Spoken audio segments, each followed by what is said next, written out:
Okay, let's unpack this. You've given us a really fascinating look into the world of Chihuahua rescue and rehabilitation, Mhm. specifically through Laura Dash and her work at Doolittle's Ranch. So we're diving deep into the material you shared about this really dedicated operation focusing on, well, the smallest breed, the Chihuahua. And right away, this material, it reveals a stark and honestly surprising problem. There are just so many Chihuahuas ending up in shelters. Yeah. And tragically, they're often right at the top of euthanasia lists in the United States. It's a statistic that really stands out. Which one was that again? About 31% of all dogs entering shelters are euthanized.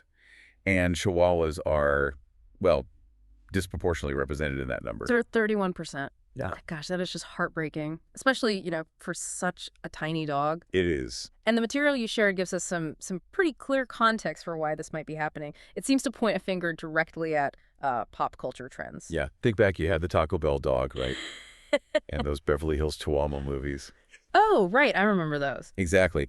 And this deep dive shows how those trends apparently led to this surge in impulse ownership. People saw them as this, I don't know, cute, fashionable accessory. Uh-huh. But as the material puts it, the cuteness wears off.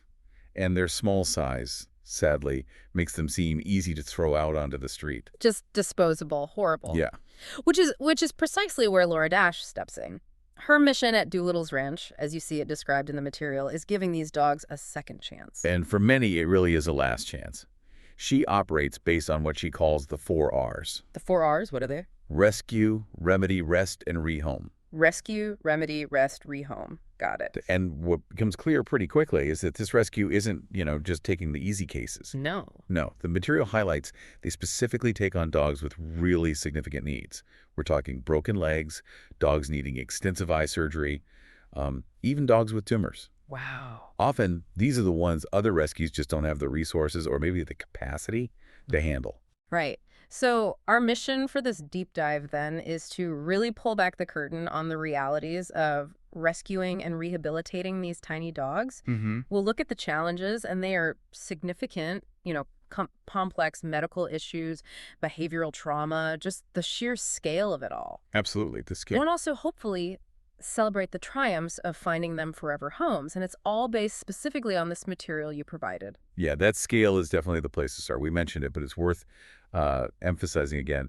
The sheer volume of Chihuahuas facing euthanasia. It's hard to wrap your head around. It is. And as we touched on, this material strongly links that back to those fleeting popular trends and then the heartbreaking abandonment that follows when the novelty just fades. And you really get a sense from the material of Laura's deep personal connection to this whole problem. She clearly sees Chihuahuas as like total underdogs. Definitely. You feel that drive she has to truly have their back. Yeah. And the range of rescue situations they tackle is, well, extensive. It's not just pulling individual dogs from overcrowded shelters. Right. It's more than that. Oh, yeah.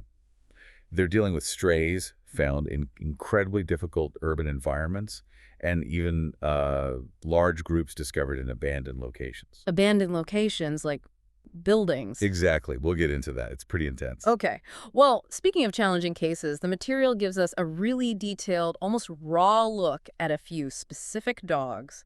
Let's maybe start with Marshy's medical journey. Marshy's story is, yeah, it's intense. He was a Chihuahua rescued from a shelter after being hit by a car. Oh, no. And the shocking part is he had been suffering from a broken ankle, specifically the calcaneus, the heel bone, for 2 months. 2 months. Oh, the poor thing. Imagine the pain. Constant pain.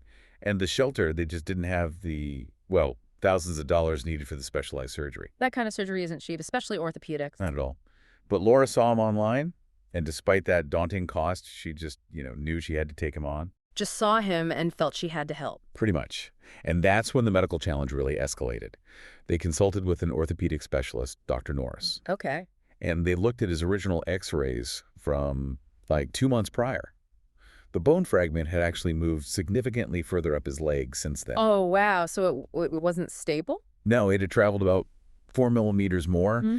And the big concern was, if it had migrated too far up the tibia, the main leg bone, Yeah. surgery might become impossible or maybe require multiple really complex procedures. Gosh, that's high stakes. Very. And the surgery itself, as it's described, was incredibly delicate. I mean, you're dealing with tiny bones. So small. Right. Plus all the scar tissue and muscle contraction from it being untreated for so long. The goal wasn't even necessarily perfect alignment. No. What was the goal then? Just achieving a functional angle Yeah. so he could actually use the leg again. Okay, just making it work. Making it work. Yeah. Dr. Norris was cautiously optimistic, and thankfully the surgery was ultimately successful in giving him that functional leg. That's fantastic news. It is, but this material really emphasizes that recovery was extensive. We're talking 6+ weeks of a splint, bandage changes, strict caged rest. Oh, yeah. The cone of shame phase. Oh, definitely. Yeah. And absolutely no running. Strict orders. You can really feel the weight of the emotional impact here in the description. Laura shares her nervousness about the surgery. Yeah, having experienced losses before, it's always a risk. Absolutely. So the sheer relief and happiness upon seeing him finally start to walk after all that, it's palpable. He's starting to walk, she says. You feel that relief, too. Totally. And then comes his adoption story, which is lovely. Oh, good. Tell us about that. The material introduces potential adopters, Dean and Paul. They were found via Janelle. She's someone else involved. And they were specifically looking for a special needs dog. Oh, that's wonderful. They were seeking out a dog like Marshy. Exactly. And their meeting is described as having this almost immediate connection. Marshy shows them comfort right away. Someone apparently says, he likes you now, and then, well, that was very fast. Oh, that's sweet. Instant bond. Yeah. They even do a pet test to see how he gets along with their existing household. Smart. Their other Chihuahuas, Goey, and their cats, including one named Gus. And get this, the in-law test, making sure he was okay with Bella. Haha, the in-law test. That's thorough. Right. But the material paints this picture of a really wonderful, successful, joyful adoption. And you really sense the couple's gratitude. What a fantastic outcome for Marshy after such a rough start. Incredible journey. But, rescue isn't just about fixing physical injuries. It's often deeply focused on behavioral rehabilitation. Right, the emotional and mental side. Yeah, exactly. Which brings us to Baya's story. Okay, Bio. What was her situation? Baya was abandoned by her owners, supposedly because of a skin condition the vet suspected was alopecia, hair loss. Mm. You see her described as this, innocent, sweet soul, but profoundly shy. Initially, she was just prone to hiding all the time. Poor little thing, scared. Yeah. So her rehabilitation centered entirely on earning trust. Jim, who is Laura's partner, he bonded with her early on, which is really key. Having that one person helps. Definitely. Yeah. But her most significant behavioral hurdle, according to the material, was that she simply didn't know how to walk on a leash. Really? Why not? The suggestion is her previous owners just carried her everywhere, never walked her.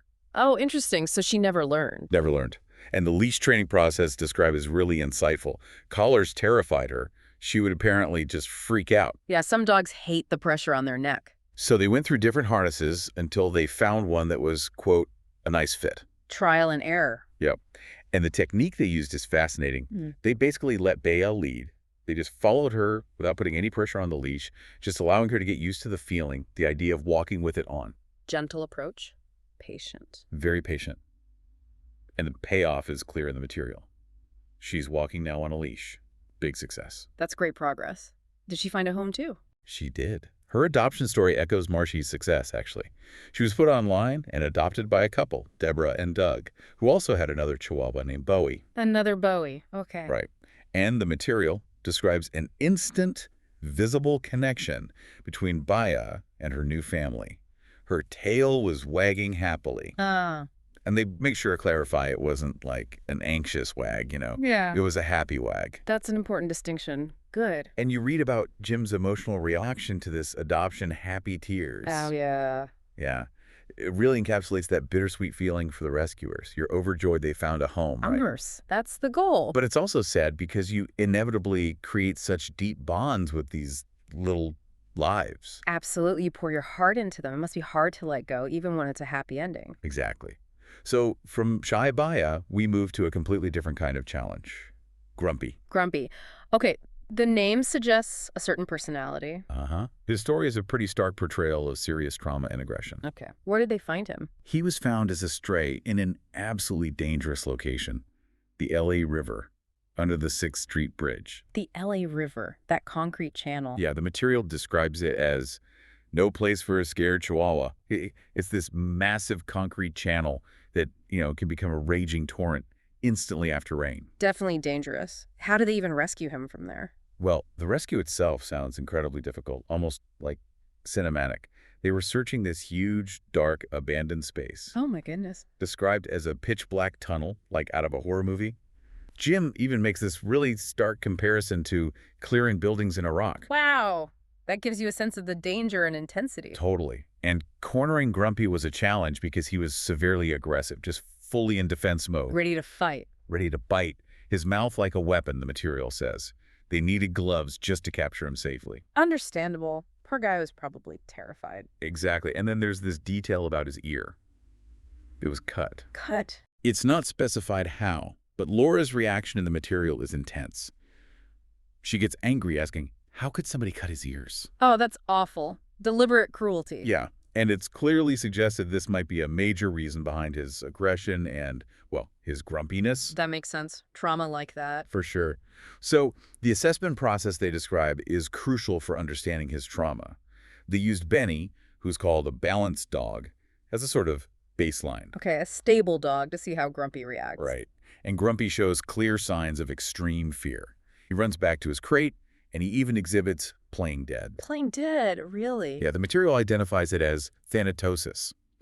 It's described as an extreme reaction to fear, often seen in severely abused dogs. Gosh, that's heartbreaking. Just shutting down completely. Completely. And then there's this severe food aggression. You see him described hovering over food, showing the whites of his eyes, growling. Defensive about resources. Very. Even biting at a rubber hand they use for training around food. Okay, so a really tough case. What was the plan for him? The rehabilitation plan started slowly, carefully, feeding him separately at first, then hand-feeding for 2 weeks. Building trust around food. Exactly.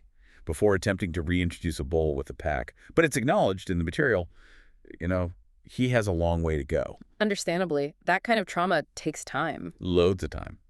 But they introduced this specialized technique, water therapy, with Janelle.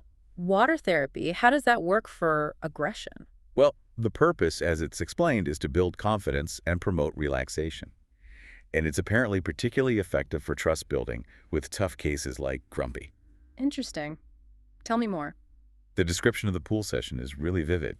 It seems the focus on the water, staying afloat, distracts him enough that they can actually touch and pet him. Which they couldn't do before. Right, not where they normally couldn't. And they can even pick him up. Laura notes, he never let me do that before. Wow, that's a breakthrough. Huge. Then there's a boat session described.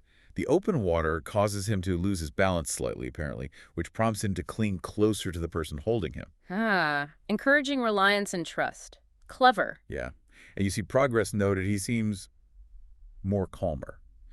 But the material is also realistic, showing his limits. Like at one point, Janelle did go over that limit a little bit, and he growled. Okay, so progress, but still boundaries to respect. Definitely. Grumpy's status in this material is that he still needs significant time and work. He's staying with Laura for now. He's not ready for adoption yet. Right. But the progress made, considering where he started, it's absolutely tremendous. From a terrified biting stray in a concrete tunnel to allowing touch in the water. That's huge. It really is. And these case studies, they give you such a deep look at the individual challenges, right? But the material also really highlights the sheer breadth of the rescue activities. Yeah, you mentioned large-scale operations. And the team that makes it all happen. The abandoned medical complex search is a prime example of that scale. Right, the clearing buildings comparison. Yeah, exactly.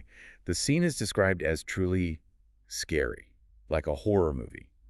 They're searching room to room, looking under everything, following the pervasive smell of urine that indicates animals are definitely there. Grim work. Very. And when searching isn't enough, the shift to trapping becomes essential. Jim uses these custom, humane Chihuahua traps he designed. Custom traps, what are they like? They're described kind of like a big old mousetrap concept, but obviously safe, baited with lunch meat. Okay. Did it work? You see, the success of one night mentioned 5 Chihuahuas saved from that complex. 5 in one night. That's great. It is. But also the material shows the difficult emotional reality of not getting them all. It leads to feelings of depression, wishing they could save everyone, that weight. Oh, I can only imagine leaving any behind must be awful. Yeah. And the initial state of these dogs, described as feral dogs, rescued from situations like that, is striking. They just shiver, shake, avoid any human contact. Complete shutdown. Right. Requiring a really careful process just to test their emotional shape, as the material puts it. And it highlights the network involved too, doesn't it? It does. The network supporting Doolittle's ranch is really evident. Some dogs from that big medical complex rescue, Ben and Mayer, they actually went to Janelle for further rehabilitation. The water therapy expert. Right. And they were ultimately adopted by a family way out in Des Moines, Iowa. So it shows the ripple effect, the connections needed. That's fantastic. It takes a village, as they say. Truly. And Jim's role is clearly vital throughout the material. He's assisting Laura, setting traps, providing crucial support. The practical side and the emotional side, too. Both. Experiencing the intense highs and lows right alongside her. The material even includes this sweet little detail about their long-standing relationship, referring to themselves as the first internet date. Oh, that's nice. A partnership in life and rescue. Yeah. And Janelle's role is consistently key, as we've seen. Not just a friend, but taking in dogs for rehab, providing her expertise in water therapy, and helping find the right adopters, like with Marshy. So it's a real team effort facing these huge challenges. Definitely. And when you pull all this together, this deep dive, it truly reveals the emotional core of rescue work. Yeah, it comes through so strongly. You see it in Laura's unwavering connection to underdogs, right? That passion. And the sheer difficulty and, frankly, pain of witnessing abuse, like with Grumpy's cut ear. And the significant financial burden. The material mentions something like close to $100,000 spent just on medical care. Wow, 100,000. That's a huge commitment. It's massive. Then there's the palpable nervousness described before major surgeries, like Marshy's. Holding your breath, hoping for the best. Exactly. And that constant mix of overwhelming joy and undeniable sadness with adoptions. Laura talks about being happy to see them get adopted to their forever home, but also sad because you'll miss them after pouring so much into these little lives and, creating those bonds. That bittersweet feeling again. Yeah. And that visible instant connection you sometimes see during adoptions, like with Baya or Marshy. It serves as such a powerful counterpoint to the abandonment and trauma so many of these dogs endured before. Like a light at the end of the tunnel for them. Absolutely. Yeah. It reinforces that despite the tireless work, the immense challenges, the profound emotional toll, as Laura puts it, my job is never over. The mission continues. The mission continues for the, thousands of Chihuahuas out there still desperately needing help. This deep dive into the material you shared, it really gives us such a comprehensive and honestly quite moving picture. It highlights the surprising scale of the Chihuahua overpopulation and shelter crisis. Yeah, it's much larger and more complex than many people might initially realize, I think. I agree. And it underscores the incredible dedication required for effective rescue and rehabilitation. We've seen it spans everything from highly complex medical interventions like Marshy's surgery to profound behavioral therapy for deep-seated trauma like with Grumpy. Right, the patience needed there. And even the logistical challenges of those large-scale trapping operations in places like that abandoned building. It's a multifaceted effort, absolutely. And ultimately, it feels like a story about resilience, doesn't it? The resilience of these tiny dogs coming from abandonment and suffering to find love and belonging, truly getting that second chance. And the resilience of the people, too, like Laura, Jim, and Janelle, who dedicate their lives to making it happen, facing burnout, financial strain, emotional lows, but keeping going. Yeah, exactly. That human resilience is just as striking. So thinking about those pop culture trends that this material suggests contributed so heavily to this problem, it does raise an important question for us, maybe. What's How much responsibility do we, as the public, as consumers of culture, how much responsibility do we truly have in shaping the fate of certain breeds based on just fleeting popularity or trends?